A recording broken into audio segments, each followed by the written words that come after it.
Hello everyone and welcome back to another episode of Switching Stances. I'm one of your hosts, Tyler, joined by my good friend, my good buddy, Ollie aka Gaz. How's it going, mate?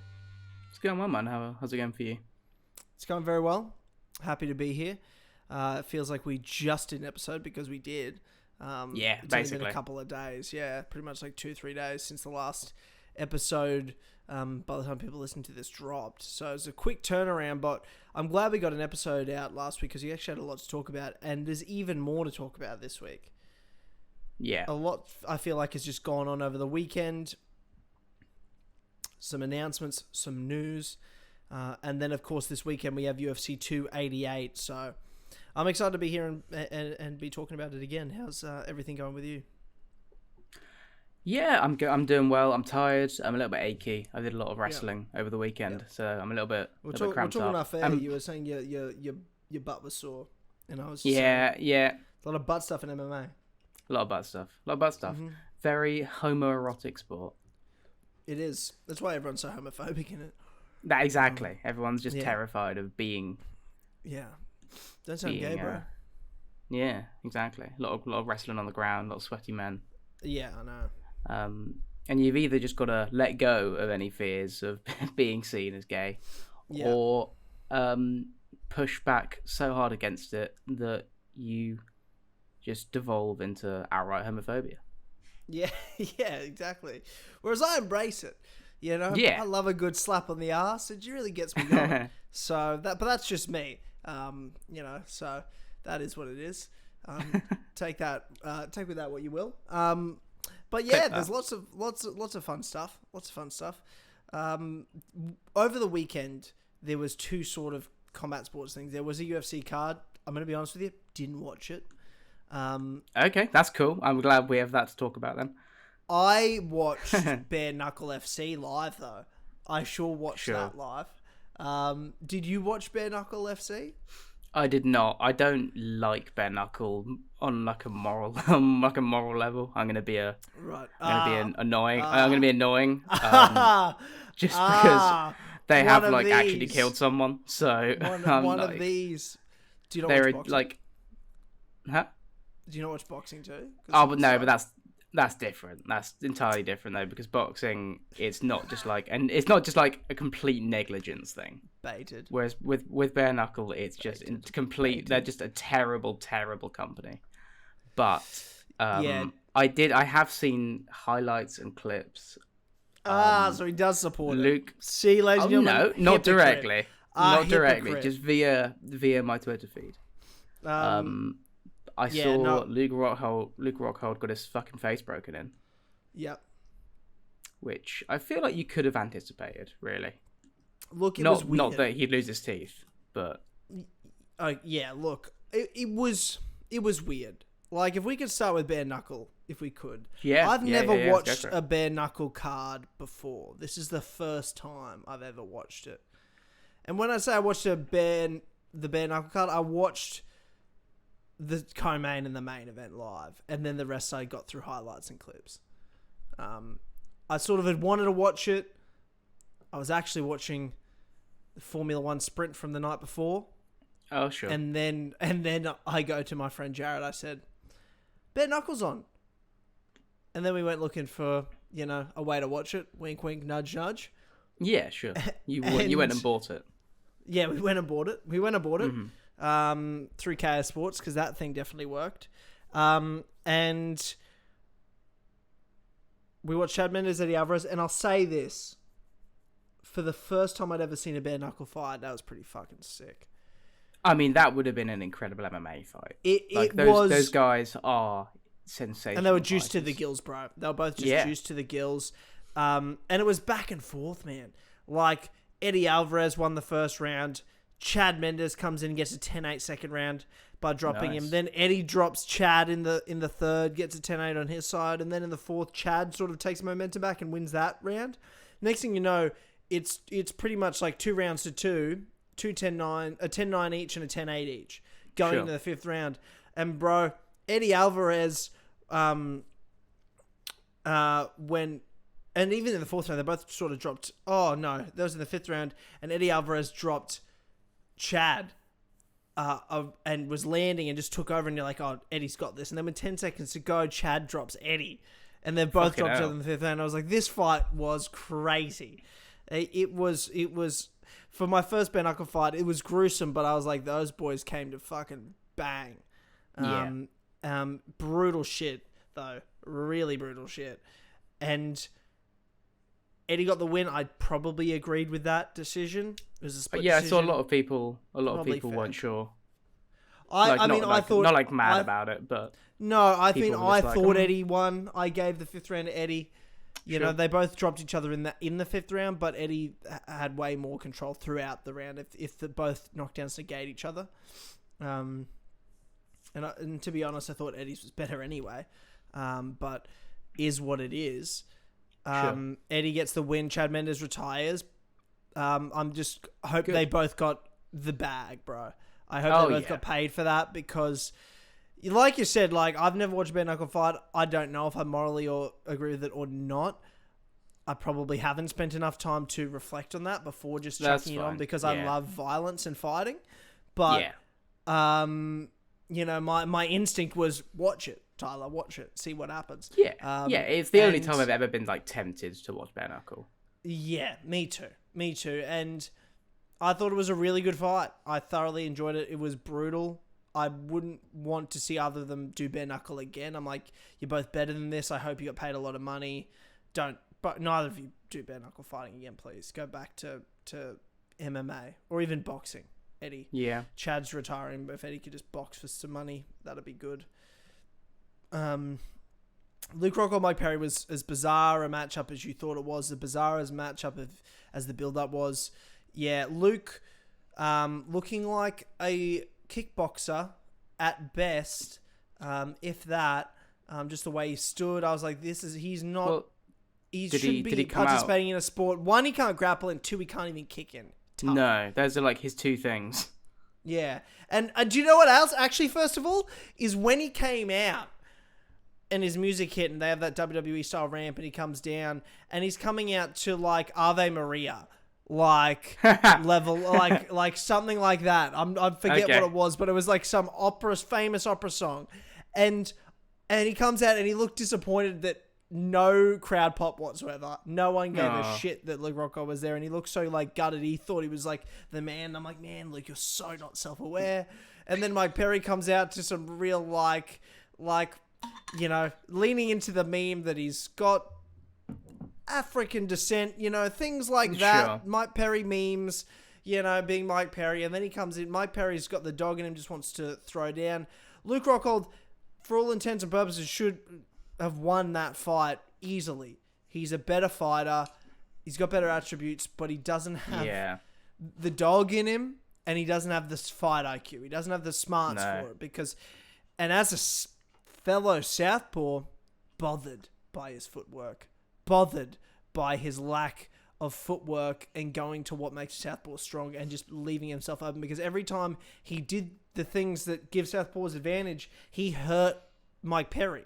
Like he rocked him back with a straight left hand. Well, he wasn't circling to the correct side first thing. Okay. You know, he was circling to his left. You know, the whole time. Giving up foot position. The whole time he was giving up dominant position, and I was getting bothered by it. Because every time he stepped on the outside through a left hand, man, he was landing. The left straight was money. It was his only good shot. And he just didn't know how to go back to it. He didn't know how to set up his hands. He wasn't getting himself in those good positions with footwork.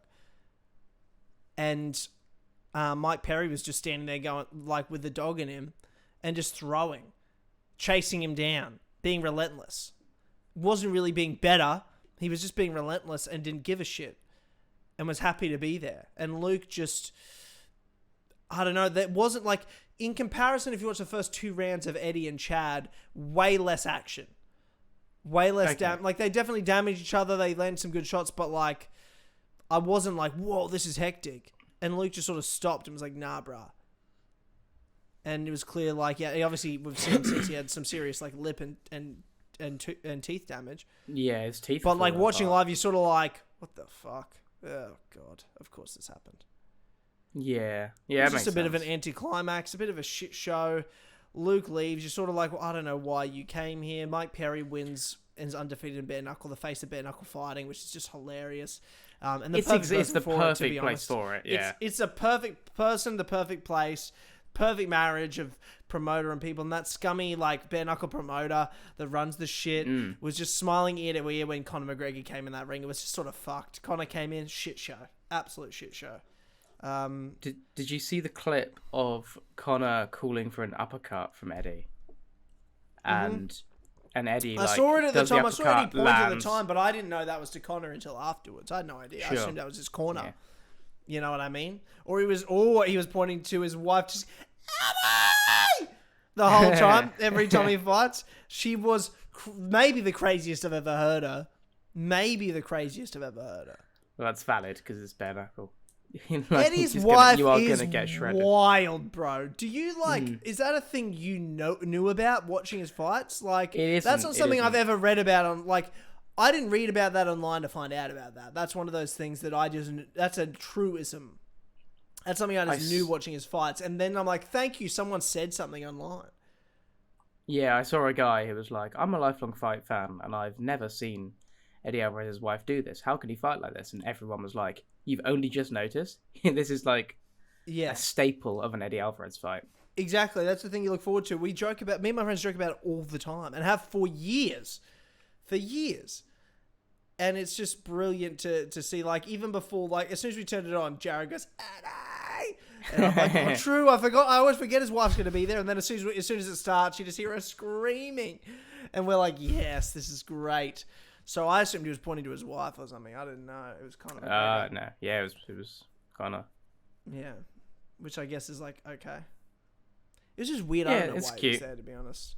Oh, like Conor McGregor's flying to Denver to smash whiskey in the front row of a crowd and then walk in with a bare knuckle belt to face off with Mike Perry. Like, yeah, tell you what. Makes me not super excited for McGregor Chandler. Because it just makes me think, oh god, he's so washed. I don't know if that fight's happening, bro. I don't know if the fight's going to happen. He's still juicing. Yeah, he's still absolutely juicing. And also just like going around getting absolutely pissed, like gambling. Like he's not living like an athlete at the moment. No.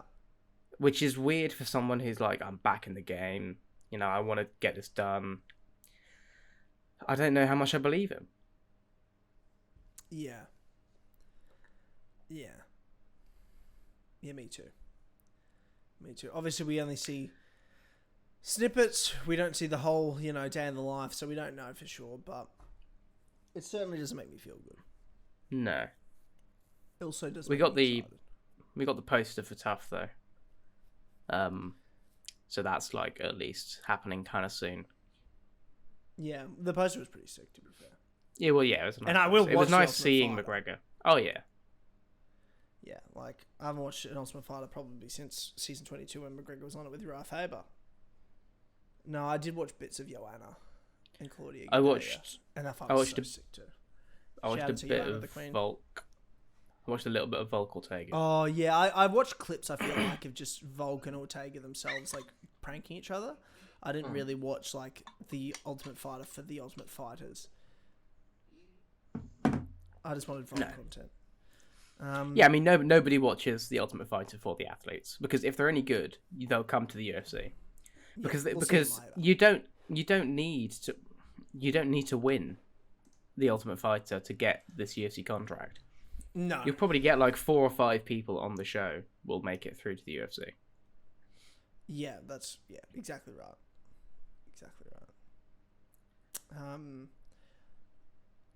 Do you want to talk about Song Yadong and Ricky Simone? Yeah, so have you not seen any of this? Oh, I saw the finish for the main event. Okay, cool. So I know it was a 5th round finish for Song, and I saw how he did it, but I saw that there might have been some controversy or something. Did you? What was the controversy? I don't know. I just saw someone say like Song Yadong cheated or something like that. But then I saw nothing. Then I saw okay, so in the second round, it was some really quite wonderful shooting. Okay. Song Yadong headbutts him, drops Ricky Simone. He did a lot of... Oh, actually, yeah, end of the third round too. He just rushes in with his head down and just fucking headbutts him. Right, so some people would be like, oh, he's purposefully... Yeah, which is like... I don't know if it was purposeful. It looked to me like it was sloppy, but it's also like...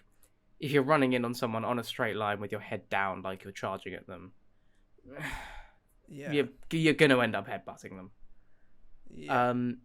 My preferred moment though was mid round 3, throws a wonderful cock punch, just incredible, like a lead hook to the body that just hits him right in the cup.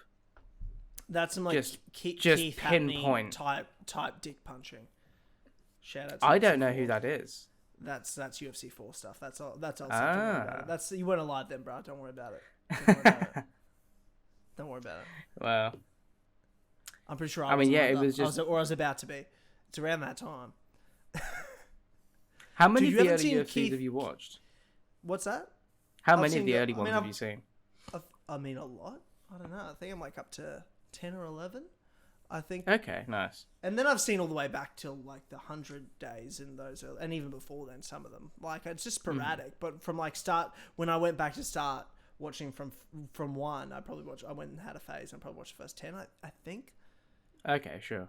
But that's one I go back to. That's one fight I've seen about 5 times. Keith Hapney and Joe Sundoe of Joe Sundoe fame, of in prison now for battery and assault, and I'm pretty sure even or murder fame. Actually, I think he murdered.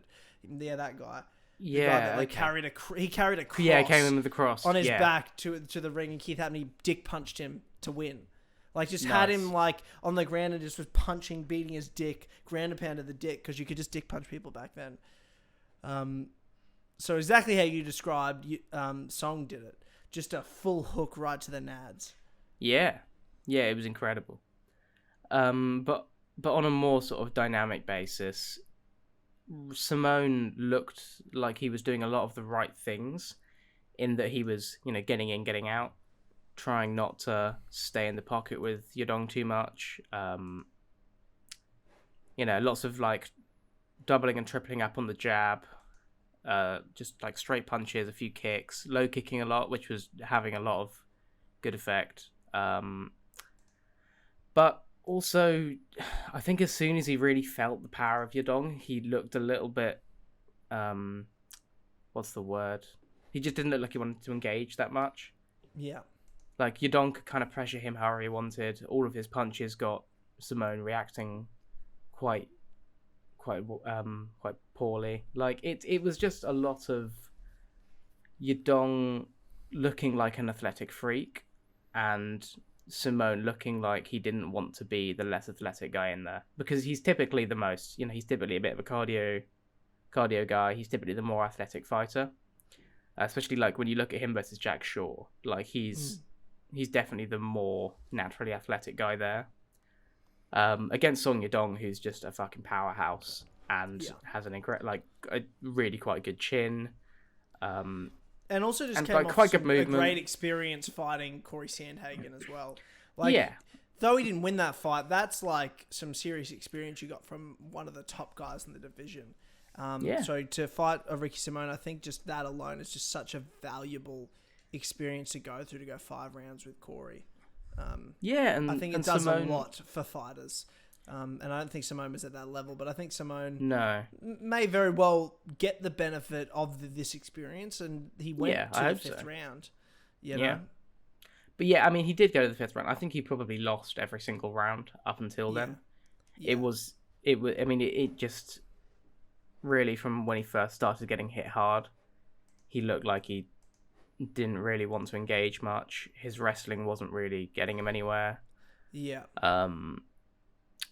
And again, like he had that Corey Sandhagen game plan of like in and out, in and out, in and out, but without having much urgency to do it, and B, nothing really to stop Yadong coming in on him, which Sandhagen had these tall knees, these flying knees as you pressure in. Sandhagen had the elbows.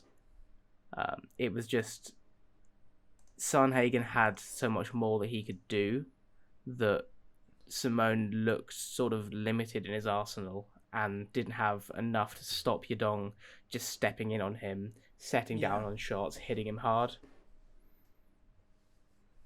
Right. So yeah, like not a super unpredictable finish really. Like you could kind of see it coming. Just a build up of damage, culmination of damage. Yeah. And that ended in a finish late in the fight. Yeah. Yeah, effectively. Yeah. Was there anything else worth mentioning from that card? Tell you what, I didn't watch anything else. I know Caio Baralho, I'm not sure how to pronounce it, but I've probably pronounced both of those wrong, actually. Both there's first and also surname. So much sport on right now. It's when the best you've got is an Apex card with Song Yadong, Ricky Simone. I ain't watching it, bruh. Like, when Luke Rockhold and Mike Perry are fighting bare knuckle, Eddie Alvarez, Chad Mendes, I even want to watch that before I'm watching that UFC card. And bare knuckle FC was not my first choice of sport that day. The NBA playoffs are on right now. There's always rugby league football. Formula 1 was on this weekend. Like, there was a lot of sport on. There's a lot of sport going on. It's tough. So, the UFC needs to offer up more than Ricky Simone and Song Yadong. And I'm not talking about these lighter weight fighters. I love a good bantamweight main event. I'm just meaning you need to do better. For example, I would have been... we talked last episode about all these middleweight main events they've made. One's fallen through. They've replaced with a flyweight main event. This is some good shit. This is some good fucking shit. The Jack Manson fight fell through. Thank Jesus Christ Almighty. Now, Kai Kara France, fellow Kiwi, is main eventing. Yes, it's at the Apex, but fuck, this is going to be a good main event. This is a good fight. This is what I'm talking about. Flyweights fucking go hard. Mm-hmm. This is and when, like, especially contender ones. Like, this is something to prove. This is a something to prove fight for both of these guys. It's Cara France's. It's great. I don't know much about Albazi. I thought that it would be one that you'd pick Kai in quite decisively as like quite a good. I don't know actually. But I was told I was wrong by MMA Twitter. So yeah. Amir Albazi, Kai Kara France, June 3rd, not far away, 5 weeks away. Yeah. But I thought that Kai is quite a good anti-wrestler, as generally like a pretty good fighter. Put a good fight up against Moreno until he got finished was probably swinging the momentum of that fight his way. He really was. It was a shame. It's a real shame. But I haven't seen much Albazi. I think I've only seen his previous one. So I need to go back and watch some more of him. Yeah. Before I really get in depth on what I think. But yeah, we'll break it down. We'll break it down sooner too. But it's just exciting to see some flyweight main events, some main events that'll get you excited. Some 5-rounders that'll get you excited because these middleweight main events aren't doing it for me. The heavyweight main events aren't doing it for me. No. Once in a while, there's a half decent light heavyweight one, but that's pretty rare. Welterweight down, baby. Those are the main events we want to see. Yeah. Those are the main events we want to see until those heavier divisions can get their shit together. They've gotten lazy because they keep getting the money in the main events. Did you see that we've gone now 100 UFC events without a flyweight main event? Well, things are changing now, thanks to New Zealand's own Kai Kara France. Yeah, but the thing is, right, it's not a choice by the UFC. Like, as much as I mean, it is. I mean, if they didn't, no, I understand what you're saying because obviously Jackie Manson and Brendan Allen fell through. But if they wanted another opponent for Brendan Allen to main event, they could do it. Tell you what I think they're going to do. The thing is, they had the option. They had a name like Kai Kara France that people know. And they don't just know from, obviously, he's fought Brendan Moreno, that's the world champion in that division and also a huge star in the sport. But also, Kai Kara France is connected to Alex Volkanovski, Israel Adesanya, and City Kickboxing. So, Kai's a big name in his own right now. No, I understand that. He's a bigger name than Jack Manson and Brendan Allen are. For sure, but it's the same. He's the same, like... You know, they did exactly the same thing with Song Yadong and Ricky Simone when... Yes. I know. Soyukian and Moicano. I guess, but this is a bigger fight and higher in the rankings than that. Kai Kara France is ranked, number 3 in the division? Yeah, no, I agree. It's a great fight. I know what you're saying. I know what you're saying. I'm just pointing out the fact that this fight was worthy of replacing the main event. It wasn't just we have no other option. This was a viable, good option.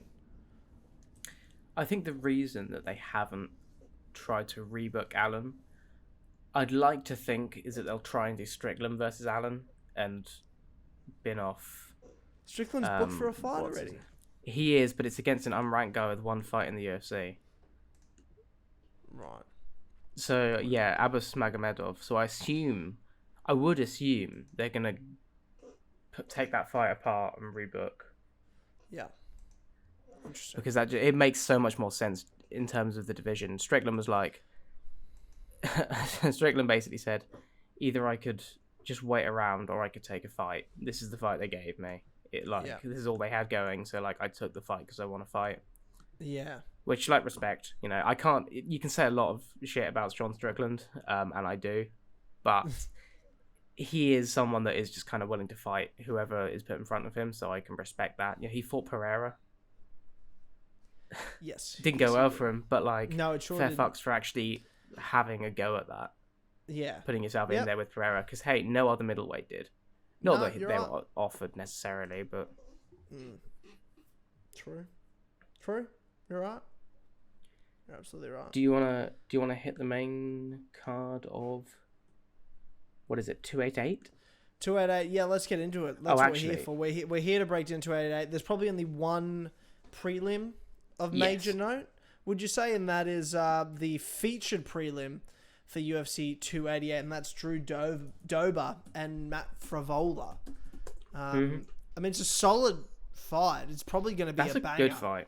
Yeah. It's probably going to be a banger and deliver. I do think the winner's pretty clear. I think Drew Dober's going to win this pretty convincingly, but I don't know if he'll finish Matt. I reckon Matt's got that dog in him and could be just a 3-round banger that a lot of damage is taken by Favola, if that makes sense. Mm-hmm. Where he gets the moral victory, it's wow, you put on such a great fight, but Drew gets the clear win. That's how I sort of see it going. It's tricky.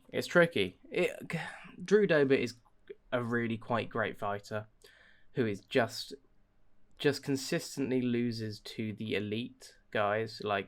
Since 2018, he's only lost to Beneil Dariush, Islam Makhachev, and Brad Riddell. Yeah. And Brad Riddell being the obvious standout there as maybe not super elite, but as a striker, he is very good. His Riddell's shortcomings were mainly in the grappling department. Yeah. So it's tricky because Dober's great, and he's been in some wars, and he's looked incredible as of late with McKinney, Alves, Bobby Green. I'm almost tempted to just outright pick Favola, though, just based on there's something in the water at Serra-Longo. There's something in the water at Serra-Longo. They've been doing incredibly recently. They've been game planning super well. I don't think it's in the water, but I know what you're saying. Well, they're putting something in the water. We'll say that. Allegedly. In the protein shakes. I'm not saying the horse meat diet. I've just heard some things, but that's neither here nor there. It's just allegedly. No Allegedly, fighters might be juicing. Yeah. And it's not like they're the only ones. It's pretty much all of them. No. I'm just saying, there's some that aren't. I would be stunned if 80% of the UFC roster wasn't on juice. Yeah, 80 is probably a safe. I reckon there was a period it was less. I reckon when USADA came in, yeah. I reckon it went really, really low, but I think slowly it's been coming back up, and I feel like it's recently becoming prevalent. I don't think they can do as much as they can do outside. You see the guys outside, they're absolutely... You saw Fabricio Verdum over the weekend on Twitter? Yeah. I'm like, you got to be fucking kidding me. I know Man, they can't... solid.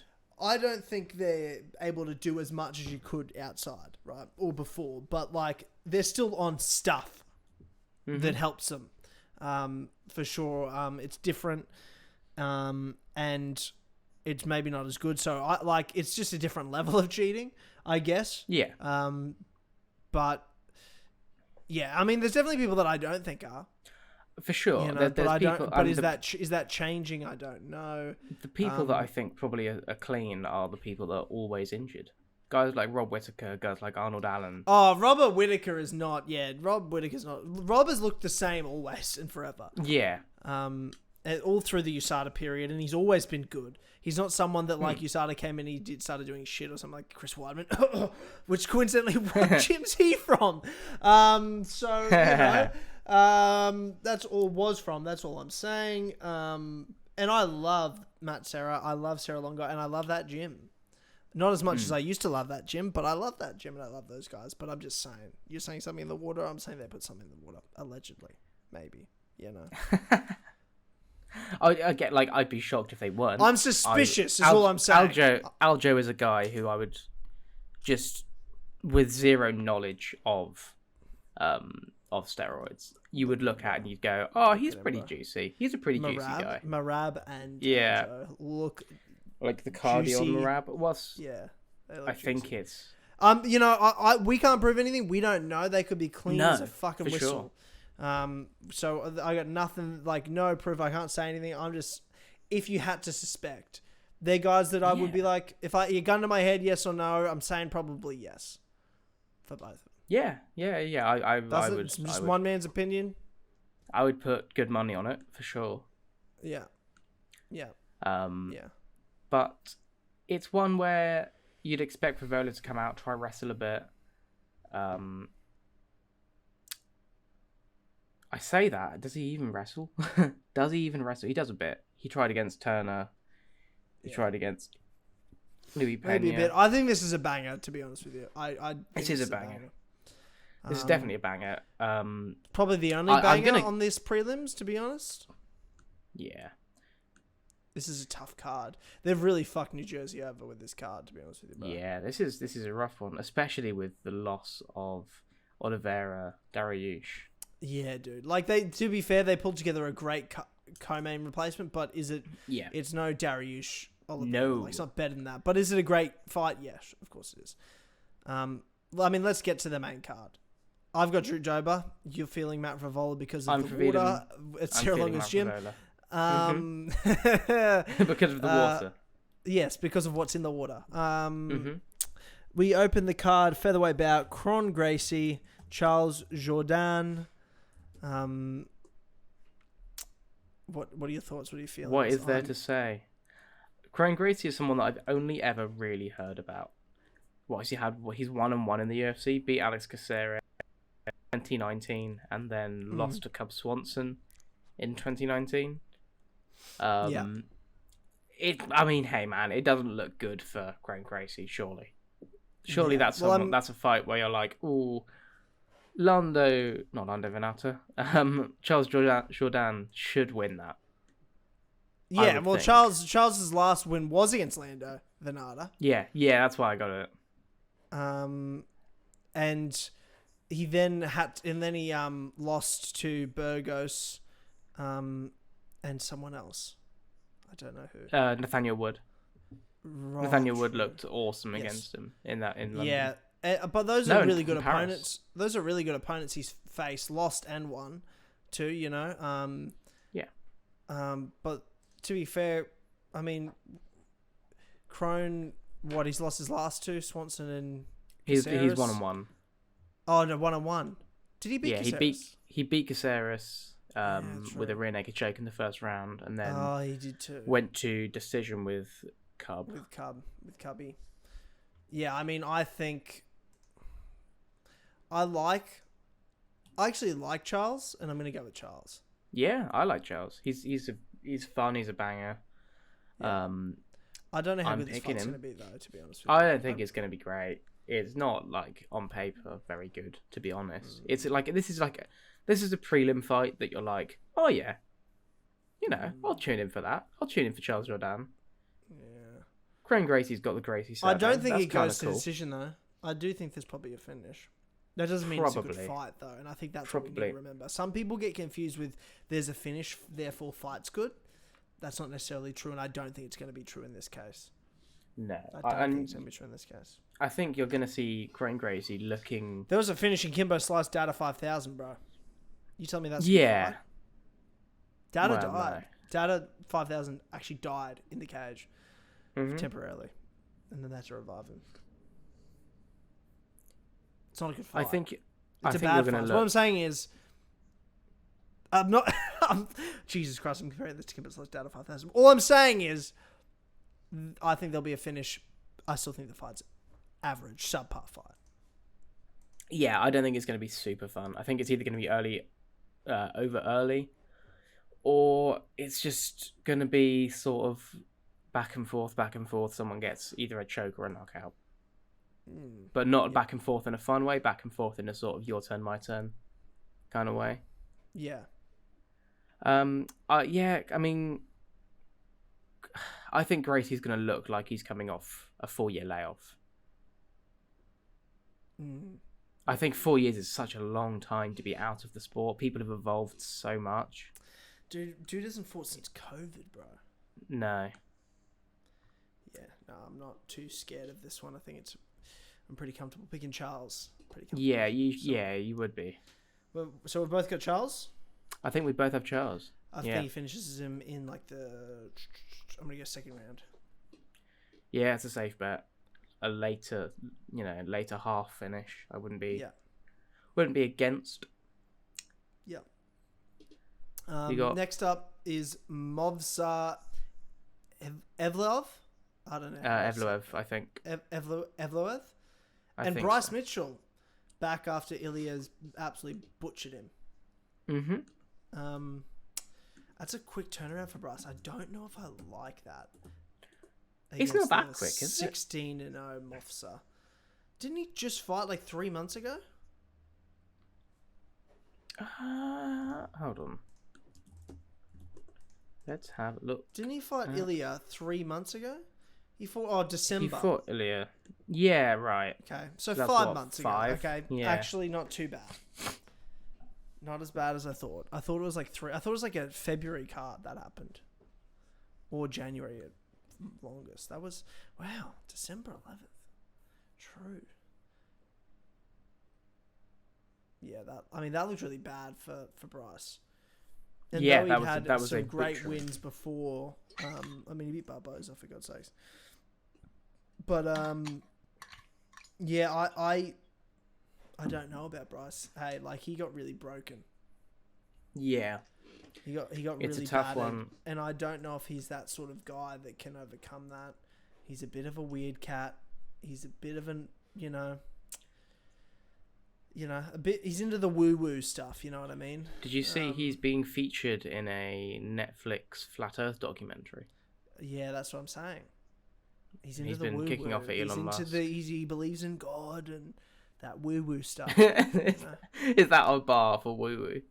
I don't know. I think so. I think that's pretty woo-woo. You know what I mean?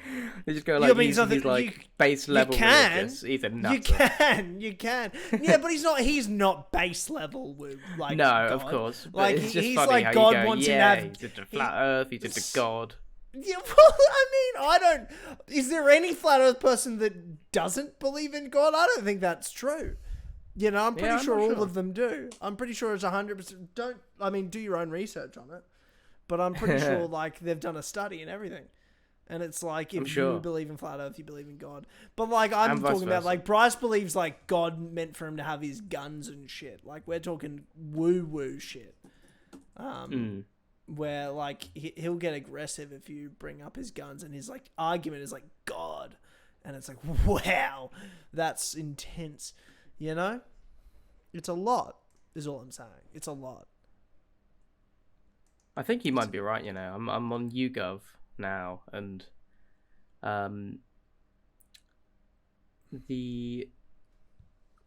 the actual finding? Most flat earthers consider themselves very religious. Yeah, I'm not surprised by that. No. If you get just people that believe in just ridiculously fake shit, you know what I mean? Like, it's just they marry up to me. Like, if someone that would be willing to believe flat earth things that are based on nothing. What else would they believe in? Other things that are also based on nothing. So, I feel like they marry up. People, that believe in science and logic, they don't tend to believe it. For facts and logic, they don't tend to believe in that stuff. If you really believe in, like, science and evidence and things like that, not like the, Ben Shapiro believes in God, facts and logic, that weird guy. Yeah, but what I'm trying to get to with this is I don't fuck with woo-woo. So I don't fuck with Bryce Mitchell, and I'm picking Movzar by finish. Because I just do not fuck with woo-woo. I'm not about that shit. I've got the same feeling. I think Movzar he looked awesome against Danny Gay, and Danny Gay has sort of shown himself not to be super washed. No, he just recently. It aged very well. The winners aged very well going into this weekend. I mean, Ige is someone who's always been like competent as a fighter and has just come out with some pretty terrible game plans. Yeah. But like losing to modern day Korean Zombie is rough. And I live I scored the Josh Emmett fight for Ige. I'm not sure watching back I did, but like it was close enough where I was like, oh, I can see Ige getting that. Yeah. And then Movzar kind of just smushed him. Yeah. And Ige didn't get much going. So I would think 16-0, he's super impressive, man. Yeah, I mean, what's Mitchell 15-1? He's like 15-2. So pretty similar in terms of record, and he just got his soul taken by the hot and sexy James Bond villain that is Ilia Topuria. The hottest man at featherweight. I don't know, man. Josh Emmett's looking pretty good. Yeah. Josh Emmett looks like the like right hand, like in the shadows, ugly, like big guy that Ilya like has in the back that he calls in. That just like he's filled with juice and can't really speak properly. And just sort of like Nosferatu. Yeah, absolutely. Even though I really like Josh Emmett, I think he's a beautiful souled man. Like, what a nice guy. But also, that's just, I call a spade a spade. Yeah. I actually think Yair Rodriguez might be the best looking guy at that weight class. No. Are you for real? No, he's not better looking than Ilya. He's not. Oh, man, he's good looking. Guy. He is. No doubt about it, but he's not better than Ilya. Doesn't have the same fashion sense either. Ilya dresses like a fucking That's true. G. Now that's true. You know what I mean? Like when they walk down the street, the fashion sense, the look, everything. It all comes into it, man. Leave it in the comments, everyone. Let us know who's the hottest featherweight. Who's the hottest featherweight? I mean, these are the important things that are not being discussed in the MMA community. Because it's too homophobic. But here on Switching Stances, we love the gays on Switching Stances. We do. We love the gays, and I'm fucking here to talk about who the hot boys of MMA are. I'm here for it. I don't know about you, but these are the discussions we need to be having. Hot featherweight. We should have a segment every episode with like who's the hottest. And it's never. We're not allowed to do this. It's just the male featherweight division. Oh no! It's just the. It's just only the featherweight division. No, only the featherweight division. Just each episode, we just change it up slightly. Okay. Yeah. As the rankings change. Well, yeah. Like who's the hottest in the top 10? Who's the hottest in the top? You know. I mean, yeah. I'm saying Ilia Topuria is the hottest featherweight. That's what I think. Kind of put up the rankings. Bear with me. Yeah, when he has the hair gel in and he's got the button ups where they're sort of like parted out, so he's still showing his like chest tattoo and stuff, and he's got the necklace on and the sunnies. Dude, are you fucking kidding me, bro? Are you joking me? He's Spanish, bro. What are you talking about? I bet he can sing too. I bet he can sing and play guitar. I wouldn't even be surprised if he could fucking serenade you. Stereotyping. Dude, I bet he could. Look at him. I bet he could. He's gorgeous. Let's have a look. Yair Rodriguez is not singing me Sweet Nothings to bed. Oh, he so is. What? Yair Rodriguez is absolutely not. Yair Rodriguez is country as they come. Is. He's riding on fucking bulls. He's a badass, but he's not like Sweet Nothings. He's Sweet Nothings. He's a farm guy. I don't know. How are you discerning? How are you like separating being like a country boy know me? from do you not singing know with a me, guitar? bro? I'm operating on vibe. That's my vibe. I guess, vibe, but like that's what I get from Yair, and that's the vibe I get from Ilya. And attractiveness is all vibe related, all vibe based. For sure. You know that. I think Ortega's probably third. Like, I think Ortega's better looking than Yair. I don't know where this Yair Rodriguez nonsense is coming from. Oh, Brian Ortega is a better looking man than Yair Rodriguez, and I'm not hearing a fucking other peep about it. I don't know what you're talking about. Okay. Yeah, you might be right. I'm just checking because thing is, he always fights. Are you just talking? You're thinking of them shirtless. I'm thinking of them in normal day to day. No, I'm thinking of them with their fight hair. Really, I'm thinking with their fight hair. No, I'm with Ortega with his sort of weird fight hair, which I'm not super into. But regular hair. Go to Ilya Tapour's I think Instagram. probably. Dude, that's almost 1 million followers, bro. That's a lot for like not a massive name. Yeah. Dude, are you fucking kidding me? This man is stunning.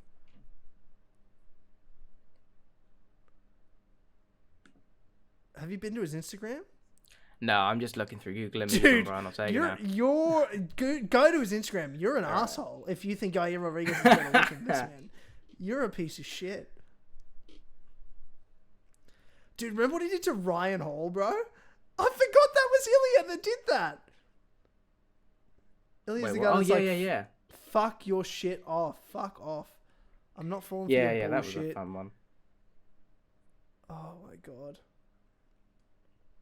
Oh man, what he did to Herbert. Oh my god, in the UK. Oh, wow. That was tough.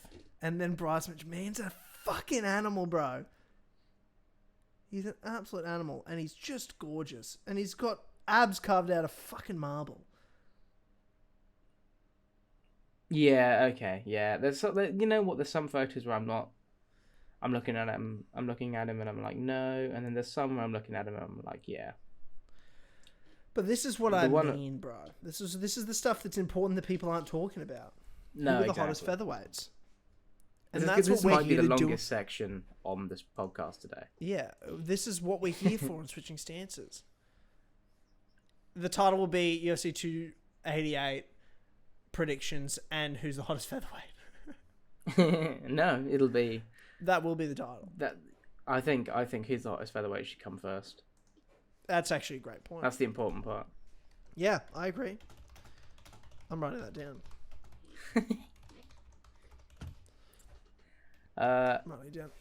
I'll hit back onto the main card. I think we're both picking Movsar to yeah. You and I don't fuck with woo woo. That we do know. We don't fuck with woo woo. Yeah. It's just I'm also not sure. Like Mitchell was like, I'm gonna retire after that fight, and I think another sort of brick wall like Movsar, someone who's going to be hard to get past. I don't know how, if Bryce can't get him down early, he's going to fare. I don't know if he's just sort of going to slowly crumble. Agreed. What's next? Oh, it's Andrade. Jessica Andrade versus Yan Xiaonan. Yeah. I mean, I'm so happy to see Andrade back at strawweight. I think it's where she belongs. It's where she's dominant, and I don't think she loses to anybody other than maybe Rose, but I think she'd beat Rose if they fought a third time. That's what I'm saying. What about Weili? Mentally broken because she's mentally weak. I want to see Andrade Weili again. That's the fight, man. I want to see it. Yeah, I think with one win, she's probably there. Dude, I don't know why she took that fucking fight on short notice at because she's a fucking dog. Flyweight. She is a dog. In the best possible way. She's a true fighter. No offense. She's not a fucking dog, bro. You're a fucking dog, bro. Andrade is legit. She's a legend, bro. I rate her so highly in women's mixed martial arts. She's finally getting her flowers. She took a dumb fight on short notice in a weight class she shouldn't be at. But she's so awesome that she can get wins there. She should be at strawweight. Get this win. I want to see her fight Weili again. What's Weili doing? What's happening? That's a really good question. What the fuck is going on with the strawweight championship? What are they? What the fuck is the rankings looking like? Hold on. Maybe they're just waiting for Andrade to win. Yeah, the winner of this fights... Dude, imagine if Jan wins and then it's China v China. That's historic. Yeah, that'd be cool. That's historic. That's crazy. Do it in China. I wonder what that would be like. I imagine that probably when Rose decides she wants to show her face again, which might be never, you might get Namajunas Lemos. No, thank you. I don't need to see Namajunas fight ever again, to be totally honest with you. I like Rose when she's being a fighter. When she's fighting, she's good. She can fuck off and all. What she did to Yana, fuck off. Oh, that was fun. That was cool. Fuck off. Very cool. Very I got Andrade in this fight, and I think yeah, it's hard not to have Andrade in this fight. Yeah. I think she's just that fucking. She's like got the cheat code of women's MMA, which is just like legit power. Yeah. And she's actually started low kicking recently too, which is something that I know Jack Slack's been banging on at her to do for about 4 or 5 years now. It's like, if you had like a good low kick, you'd be so much better. And she's the last couple fights, she's really started implementing it nicely, and it's been paying dividends. When she's not fighting future champion Erin Blanchfield. Yes. Yeah. Exactly. Yeah, I think this is going to be pretty clear cut. I think so. Belal Muhammad, Gilbert Burns. I mean, it's time finally to silence off on Belal Muhammad. Is he really a contender worthy of fighting for the title? I've always thought he's not. I still believe he's not. Yeah. I think Gilbert Burns wins this fight and shows his class and shows that Belal Muhammad, though a great fighter, though a top 10 fighter, has no business being here in the top 5. I think Belal Muhammad's going to get finished in the 3rd round. I think it's a late in the fight finish for Gilbert Burns. Well, it's a 5-round fight, so... Bullshit. Is it really? It's a 5-round Oh, lovely. I love that. Yeah, I mean, Belal's been out of shape. Gilbert Burns just fought. And Gilbert also refused to do it at a catch weight as well. I love that. Which was exciting. I love that for Gilbert too. I'm still picking 3rd, 4th round finish. I still think it's a finish, but maybe I'm leaning towards the 4th round then. It's late one where I'm not sure. I'm not sure what Belal has for Burns really. I'm also gonna say I'm getting fucking sick of Gilbert Burns. I love the guy, but it feels like he's on every fucking pay-per-view now. Yeah. He's just every fucking month. Every month we're talking about fucking Gilbert Burns. Good man. He's making his money for his family. He's keeping his name in the spotlight. He's earning our respect, and he's earned mine. I can't hate it for sure. It's just I wasn't on the Gilbert train. I'm on the Gilbert train. I'm rooting for him. He's had some good wins this year already, and I think he's gonna. I don't think Belal's gonna be able to wrestle him. He certainly can't outstrike him like he did with Sean Brady. Gilbert Burns is gonna beat the piss out of him. I just don't think Belal has. Belal's great, but at everything he does, Gilbert does better or has a defense for it. That's what I'm thinking. Is Burns has that defensive jiu-jitsu, which makes me wonder if Belal's gonna be if Hamzat took him down. And Burns got a guard up, and Hamzat was like, nope. And just noped out of there immediately and chose to strike with him. It makes me wonder if Belal is going to have a level of wrestling that makes him comfortable shooting in on and trying to control and grapple with Burns. I'm sure he'll try it, but I wonder if he'll... he actually, to be fair, he didn't try it against Brady. Yeah, he came out and he tried to strike with Brady, and it paid dividends for him for sure. He won the fight. I think he's going to try to strike with Gilbert at first. Yeah, and then he's going to try to wrestle him when he fails, and then eventually it'll just be damage accumulation. It'll be how long he can last, and I don't think it's till the end. Not 5 rounds. Maybe with a full camp, it'll be a decision, but I just don't think on short notice of 5 rounds. I think this will favour Gilbert. Yeah, I'm picking that too. I'm picking Burns by finish. Strength of schedule, Burns finish. Man, we're on the same page for this card. We really are on the same page. We've got all the same picks so far, other than that prelim fight. And even then, you're just going by the what's in the water. But yeah. Okay. Gilbert Burns it is. Main event. Henry Cejudo, Aljamain Sterling, Bantamweight Championship of the World. Henry Cejudo, the former 2-division champion, including Bantamweight, returning after 3 years on the shelf from retirement. Congratulations, former Henry's Olympian. got a second kid on the way. Former Olympian. Come back in. I don't know what he wants out of this. I don't know what he feels like he's got to prove. I don't know if he's just still got the fire in him, because I know he coaches and he still trains a lot. I don't know why he's doing this. I certainly know Aljamain. I think he just thinks he can win. Yeah, I think Alja's been active at the top of the division. I think he's getting better and better and better. And certainly in confidence as well. And he's got that championship confidence. And I think it's only made him perform better. I think he's... Up until this week when I saw some of the countdown and then some backstage stuff, I wasn't rooting for Henry. I don't really like Henry all that much. No, I don't like Aljamain either. I don't really like either of these guys. I sort of like, if they both knock each other out, I'd be like, whatever. But I sort of kind of want Henry to win this one, which is surprising me. I think Aljamain's gonna win. I think he's gonna finish Henry. I think it's like the opposite of Henry's retirement fight against Dominic Cruz, where like now it's like sometimes with the hammer, sometimes with the nail. Henry, you are now Dominic Cruz, fighting yourself. That's the role you're playing in this fight.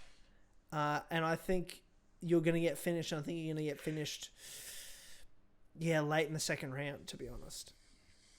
Why? What do you think Aljo does?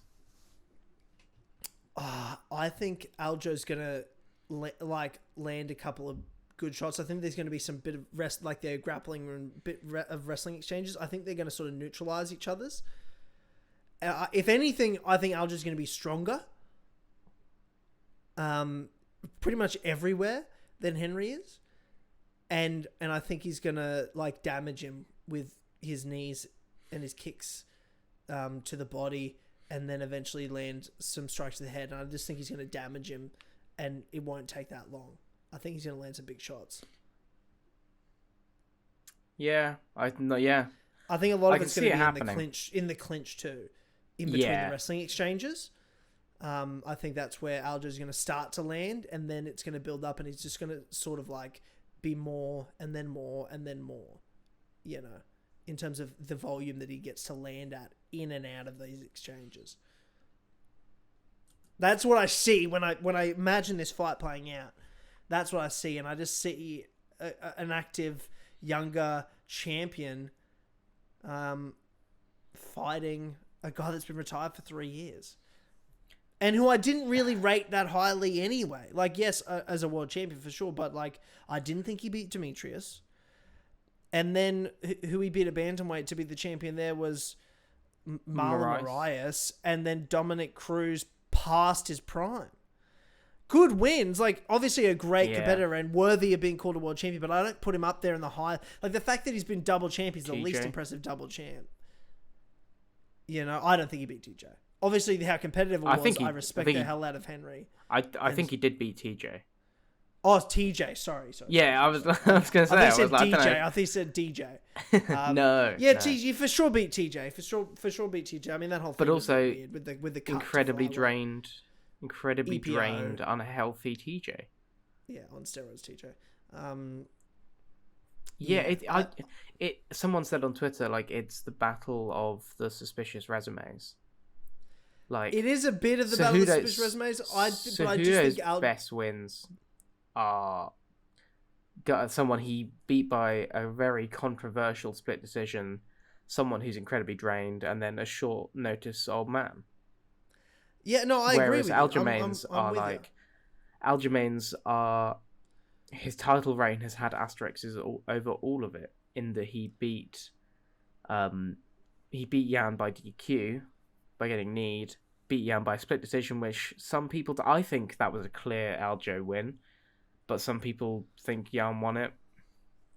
And I then thought Aljo won that fight. Yeah. But then he beat TJ without an arm. Which is annoying, because I really thought that was a tough fight for Aljo, and to overcome TJ like that, like a full health TJ, would have been so impressive. But it's just one you can't give him that much credit for, sadly. As much as I'd love to, because I like Aljamain as a fighter. I don't put that much stock as well. I do love TJ, but like, I would have been like satisfied at the changing of the guard if Aljo had done that to a healthy TJ, but it's the fact that TJ had one arm. Yeah, I'm with you. I don't put too much credit into that win or anything. I still think at that age he was going to beat TJ. I want to see it. I don't know if that makes him better at Prime versus Prime. I don't know. Like TJ, to me, is the second best bantamweight of all time. Dominic Cruz is the first. It's neither of these two, that's for sure. Understandable. And I just think it comes down to strength of schedule. It comes down to who's the active guy fighting at the highest level. And I think fighting Peter Yan is a lot harder than fighting most people Henry's ever fought, to be totally honest with you, other than maybe Demetrius, but that's also a weight class size difference thing. Totally different fighter. I don't know. Like, the game changes fast, man. And I think Aljo is just going to be better everywhere. Bigger, stronger, faster. I think he's just going to beat him. I think so too. I wish I had a differing opinion. I wish I was picking if Henry knocked him out in the first, second round, dude, I'm going to be pumped. Part of me wants Henry to win, but I just don't think that's going to happen. I think Cejudo is probably the cleaner boxer. I think that's probably where Cejudo has the advantage, I think, in sort of close range exchanges. And I also think he's a tough guy to take down. You know, I don't think good luck to Aljo. I don't necessarily think they are going to take each other down. I think they'll both try. I think there'll be some clinching, grappling exchanges, but I don't know if they'll be full-on takedowns. I think there'll be attempts for sure. I'd be surprised. But I think it's in them that Aljo's going to be landing things like the knees to the body, knees to the head. Yeah, I think so too. I think knees are going to be a big part of this fight. Yeah, I can see it. Yeah, knees, elbows. He's quite I think an underrated elbow fighter. I think it was Munoz that he was using his elbows a lot against, and that was really nice to see, because he's someone that's quite long and doesn't have a tremendous amount of power in his punches, and so like Sanhagen, he's managed to find elbows as a way of keeping people off him. Yeah. So absolutely. I like that from Sterling. I like he's got a good kicking game. I don't know how much he will kick, because obviously giving Cejudo a leg. Cejudo is someone that does catch kicks, does run through them, does try and take you down off them. But then it's like, is Cejudo going to try and take you down off a catch kick, which is sort of a weird scrambly way to take someone down, and then you get this, you know, Sterling's a good scrambler and a good back taker off of scrambles. So it's like, are you gonna make that educated risk? I don't know. It's one that's got a lot of questions, man. Especially with Cejudo. I think it's an intriguing fight off of such a long to be honest. layoff. As boring as I think they both are personality wise, stylistically, it's an interesting matchup. I am looking forward to seeing the fight itself, because I think it's going to be a very good fight. I really do. I think this is a good fight. These are two high level guys, no doubt about it. I'm only talking bad about I'm only comparing them and talking down to them slightly in comparison to other of the greats and champions. They're obviously both great fighters and world champions in their own right, and better than anyone else we've talked about on this card. So far that's easy. Yeah. I mean, they're both elite. They're both elite fighters. 100%. But yeah, I'm picking Aljo. I'm picking Aljo. You and I, man, we're really just on the same page today. I'm not convinced it'll be a finish. I can see it going to a clear decision for Aljo. Okay. Yeah. You're picking early knockout. I'm picking second round. TKO. Okay.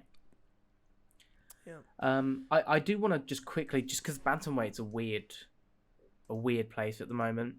Okay. If Aljamain wins this, for the longest time he's been saying, if he wins this, he's moving up to featherweight, having a crack at Volkanovski. Yeah. Which isn't going to happen for a while anyway. but he now seems to want the O'Malley fight, which is going to be. I think because he sees that he's going to have to wait for the featherweight fight. I think that, and I think O'Malley's a star. It's going to bring in money. It's a money fight. Yeah, definitely. Yeah, I think he thinks, and it's also so winnable. It's so winnable for him. I agree. I think he sees it as very winnable. So he's like, I'd be stupid not to take that money. And then also, I probably have to wait anyway featherweight. So why not just sort of two birds, one stone?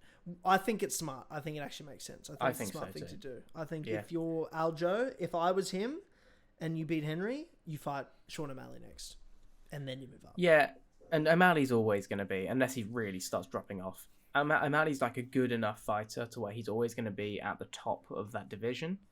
Now I think, the chances of Merab fighting him is going to be that Cheeto rematch is always there as well. Yeah, Cheeto fight's always there. I think probably the winner.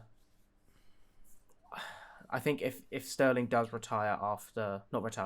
change division after beating O'Malley, I think it'd be Merab you probably get Merab and Sanhagen.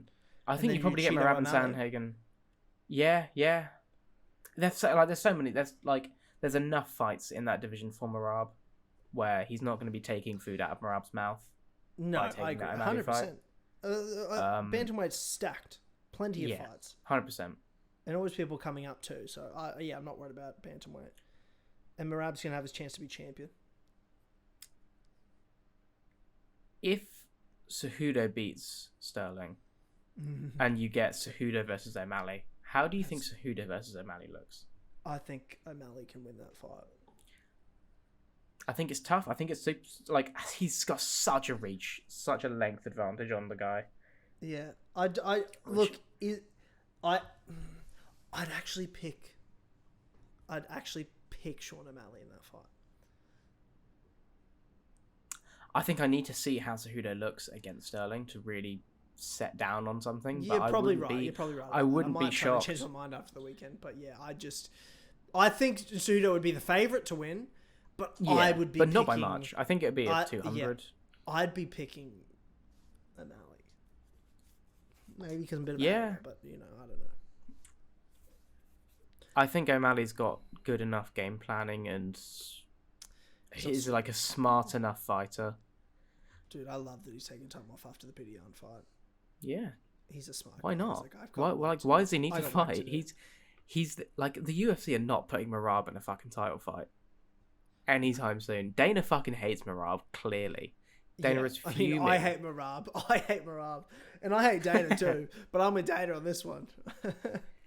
I like Merab, but I understand why you don't want him in a title fight when you've got O'Malley right there, chambered.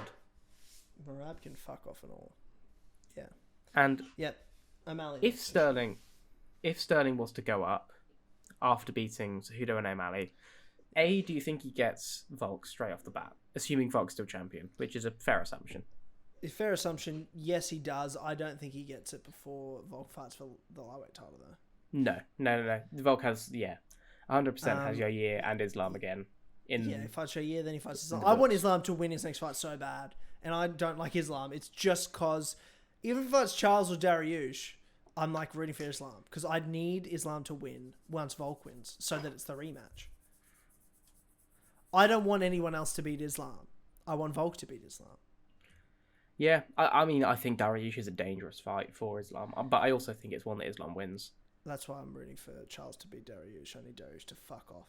Get out of the picture. He's annoying me. Get away. I like him. He's going to win, though, eh? I like him too, and I think he's also going to win. I hate John Jones, but I still think he's going to win. You know what I mean? Like, that's so different. No, I'm just saying, just because I don't like somebody doesn't mean I can't also be like, I think they're going to win. I don't like Aljamain. I think he's going to win. You know what I mean? Like, it just is what it is. Can't let, Yeah, no, I agree. It's what I believe. That's what I believe. Anyway, that's UFC 288. We're pretty much all in agreement on our picks. I'll have some reaction videos that won't fail. Our cameras won't fail again. So there'll be some reactions to these the co-main and the main on the channel. If you're listening to us on podcast services, check us out on Instagram, Twitter. Come to our YouTube for videos and other content. And we'll see you guys I guess it'll be. Will it be next week? Is there a card next week? Are we? I mean, we'll be reviewing this. We'll be reviewing this obviously next week. We've got Rosenstrike Almeida. Oh, you know what? But that undercard's sick. That undercard's sick. Yeah, we were talking about that. And isn't Mackenzie Dern and Angela Hill fighting? Yeah, it's a good. And that's a good fight. It's a good card propped up. That's actually a good. Yeah, no, I want to talk about that. D-Rod Ian Gary's a great fight. Mackenzie Dern, Angela Hill's a great fight. Tim Means is on the card. We love a bit of Tim Means. Matt Brown's on the card. Yeah. Oh fuck, Matt Brown's on the prelims. Yeah, dude. Carlos Ulberg's on the prelims, bro. That is a Jessica Rose Clark, Anthony Smith, Johnny Walker has a bit of a laugh, I guess. Definitely. There's at least a card worthy of talking about. It's not fucking Ricky Simone and Song Yadong. Deceptively shit main event disguising a quite good half decent card. Yeah, and then we won't talk about the recap the week after because I'm not talking about Raquel Pennington and Irene Aldana. Like, fuck off. You sure? Yeah. We'll be back after all the Raquel Pennington fans. We'll have a couple of weeks off, and then we'll be back to preview UFC 289. And we're not going to talk about Cora France Albazi. No, I don't need to preview that. We can talk about that recap because it's a week after. We'll be able to recap the fight before 289. But that's also my fight week. UFC 289. Okay. So we'll see how we go. Yeah, valid. I might be okay, but I'll also be in the middle of a weight cut, so we'll see what happens. I don't know if it's a bit of a curse that I'm fighting the same weekend as Amanda Nunes, Juliana Pena 3. Like, I don't know if that's... Maybe we'll have a really funny, stupid fight. Yeah. I don't know if that's a bad omen or not. But then again, Charles Oliveira and Dariush are fighting, so who knows? Yeah. Who knows? But anyway, we'll be back next week, and that's what's important. So thank you all for tuning in. Thank you all for listening, and we will see you next week for another episode of Switching Stances. Thank you. Goodbye. Good stuff. See you.